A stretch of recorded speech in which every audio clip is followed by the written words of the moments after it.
Vostedes saben canto costa prestar hoxe, non en 2028, hoxe unha hora de SAF nos concellos deste país. 24 euros, unha hora ordinaria.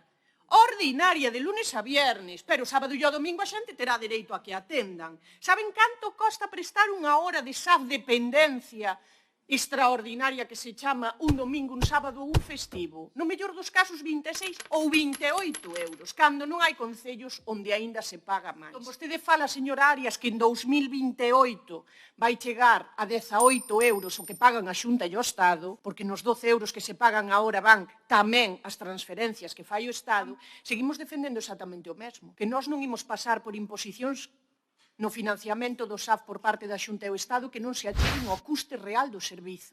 Entón, o BNG, por suposto, non acepta chantaxes, outros hai que sí, se queren someter a elas, eu aí cada pau que terme da súa vela, pero o BNG o que non vai pasar é porque se siga asfixiando os concellos asumindo un custe que non teñen que pagar porque o dice a lei.